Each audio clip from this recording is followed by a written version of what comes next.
ஐந்தாவது பாடலே கோலமால்வரை மத்தன நாட்டி. இது முழுவதும் பிரதோஷ வழிபாட்டை சொல்லுவது.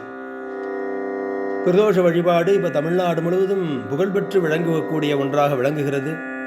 அதில் அதனுடைய வரலாற்றை தான் இந்த ஐந்தாவது பாடலை சொல்லுகிறார். கோலமால்வரை மத்தன நாட்டி கோளரவு சுற்றி கடைத்தெழுந்த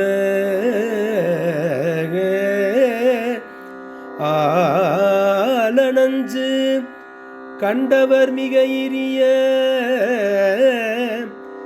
அமரர் கருள் புரிவது கருதி நீலமார் கடல் விடந்தனை உண்டு விடந்தனை உண்டு கண்டத்தே வைத்த பித்தனி செய்த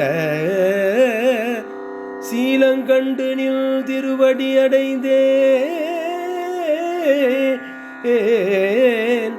செழும்பொழில் திருப்புன் புறாருளானே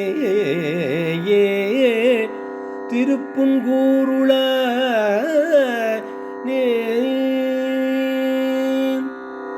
இந்த ஐந்தாவது பாடலில் பிரதோஷ வரலாறு சொல்லப்படுகிறது. கோலமால் வரை மத்தன நாட்டி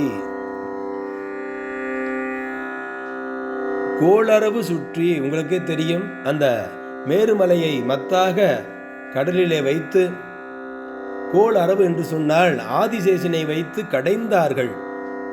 அப்ப முதல்ல வந்தது என்ன வந்தது என்று சொன்னால் விஷம் வந்தது. அதைத்தான் ஆலன் அஞ்சு கண்டவர் மிக இரிய.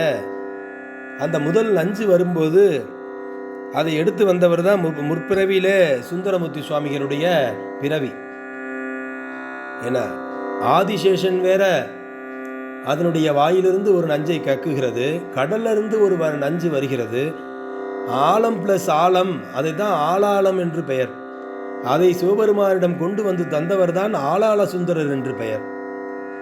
அவர்தான் இப்பிறவியிலே சுந்தரமூர்த்தி சுவாமிகளாக இருந்து இந்த பதிகத்தை பாடிக்கொண்டிருக்கிறார்.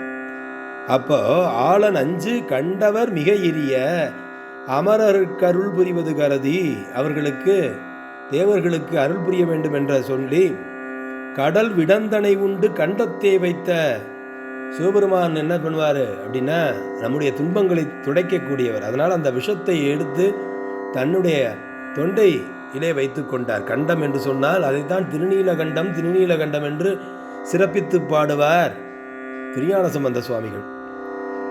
அப்படி செய்த பித்தனி சீலம் கண்டு நின் திருவடி அடைந்தேன். இப்படி செய்தையே நீ பித்தன்தான் என்று அந்த வார்த்தையை மறுபடியும் பயன்படுத்தி உன்னுடைய திருவடி அடைந்தேன் செழும்பொன் திருப்புன்கூருளானே என்று பாடி பரவுகிறார் சுந்தரமூர்த்தி சுவாமிகள்.